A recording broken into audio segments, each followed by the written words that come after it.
Dan, so we have a third case now on COVID rent. When I say COVID rent, I mean whether rent under a commercial lease is payable, even though the premises had to close owing to COVID restrictions. The case is called London Trocadero and Picturehouse Cinemas Limited. It's a decision of Robin Voss sitting as a deputy in the High Court, and it concerns, you guessed it, cinema premises in the Trocadero Centre in Piccadilly. Our very own Deputy Head of Chambers, Jonathan Seitler QC, acted for the tenant.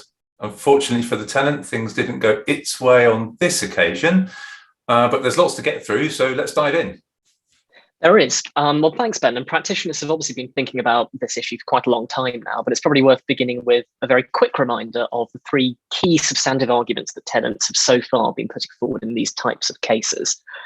First, looking at the terms of their leases, if the landlord is obliged to insure against certain risks, including pandemics, and if the lease contains a rent cessor clause, then tenants have tried to argue that closure due to COVID or the COVID regulations constitutes damage by an insured risk, and therefore the rent cessor clause should suspend the rental obligation.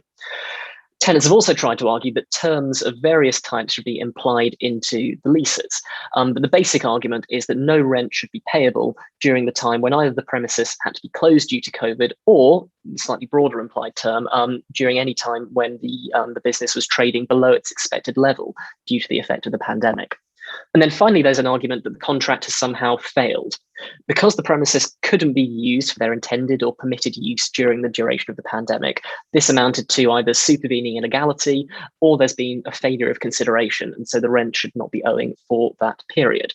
There have also been a few procedural arguments that tenants have tried to run relating to things like summary judgment and the government's code of guidance for landlords.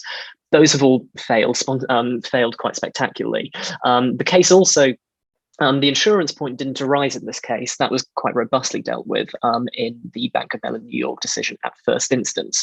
Joanne Wicks and I had a chat about that in one of these web chats earlier on, but the headline is that the argument failed. Yeah, so we are dealing with second and third substantive arguments in this case. And I think what makes it particularly interesting is, well, first, it's a High Court decision, so it's authoritative, at least insofar as the County Court is concerned. Secondly, it goes into the failure of consideration arguments in some depth, which is new. And thirdly, it makes for a cracking test case, because here the permitted use of the premises was as a cinema, and the cinema tenant could not trade at all from the premises during certain period because of the coronavirus regulations. This isn't a case like a restaurant where they could have done deliveroos, takeaways, deliveries, that sort of thing. Cinemas were completely shut. So let's review what the new case decided. That's right, and let's kick off with implied terms. Now, the express terms of the lease will invariably provide that the tenant must pay the rent come what may, save in specified circumstances, which will be set out very explicitly in any rent cessor clause within the lease. The first substantive argument that the tenant raised was whether one of two terms should be implied, which would have the effect of extinguishing the rental obligation in certain circumstances. The first was a relatively narrow one, that there should be no obligation to pay rent if the permitted user under the lease became illegal, as it did during the lockdown. The cinema could not lawfully open. The second, slightly broader term was one which would suggest that there was no obligation to pay rent if attendance at the cinema fell below a certain threshold that was said to be anticipated at the time the lease was entered into. As your face suggests, Ben, it's not entirely clear how that would fall to be calculated. And the judge rejected both of these arguments. As we were reminded by the Supreme Court in the Marks and Spencer case, the approach to the implication of terms is even more restrictive than that which courts will adopt when construing a lease. And a term will only be implied into any form of contract, including a lease, if the contract would lack business efficacy or practical coherence without it.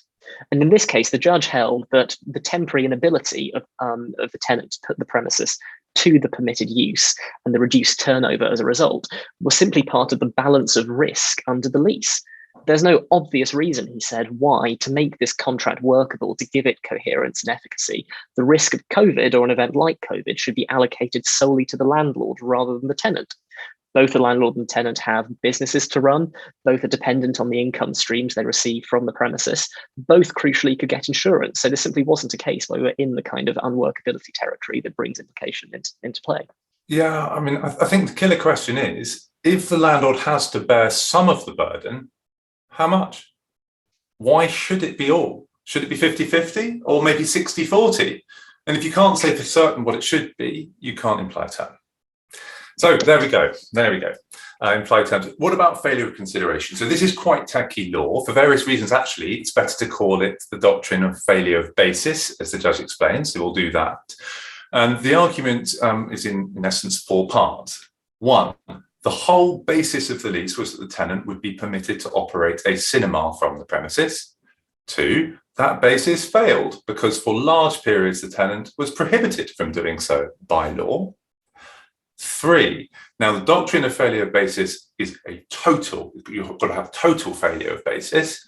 And although the basis didn't fail in respect of the whole lease, because it started in 2004 and it had a long time to run in future as well, it did fail in respect of an identifiable period when the restrictions were in place.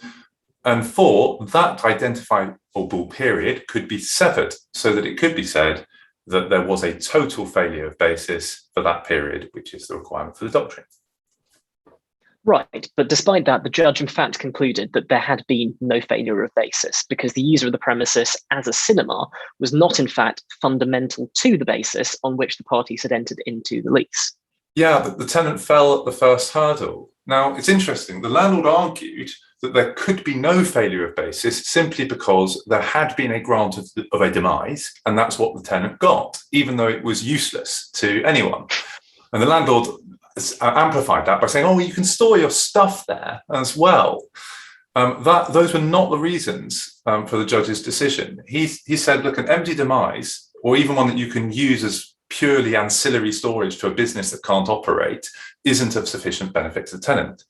Instead, the question is how the lease allocates the risk between the parties.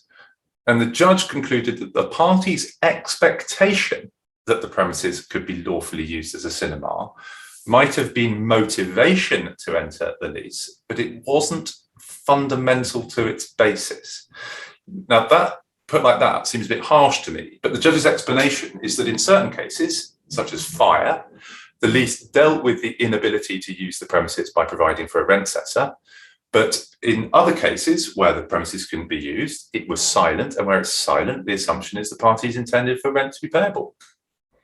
It seems harsh to me too, but the judge did just leave the door open possibly, because part of the reasoning here was that while in this case the lease quite expressly provided the landlord did not warrant the premises could be lawfully used as a cinema, there may be a question in future cases as to whether the absence of such provision could make a difference. And the judge did emphasize that each case will turn on its facts. So that's definitely something to watch out for.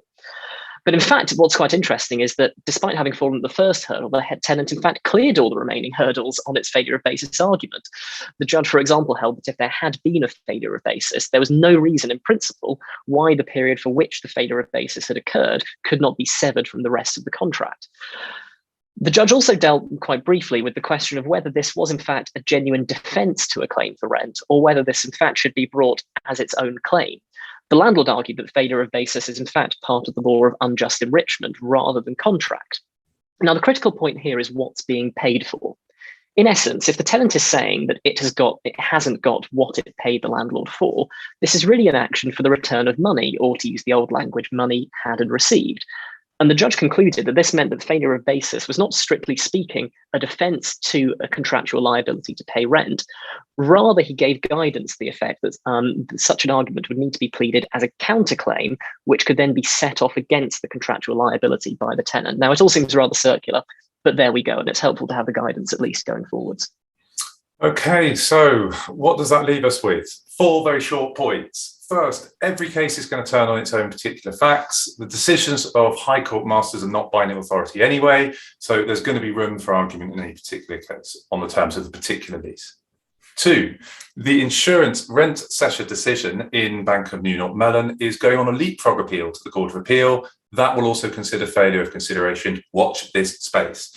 3, the London Trocadero case might just clear a path for the failure of consideration argument in the right case, so keep an eye on it, see what happens, and it might be appealed as well. And 4, meanwhile, we're waiting new legislation designed to ring-fence COVID arrears, and let's see whether there are adjournment arguments as well that come out of that.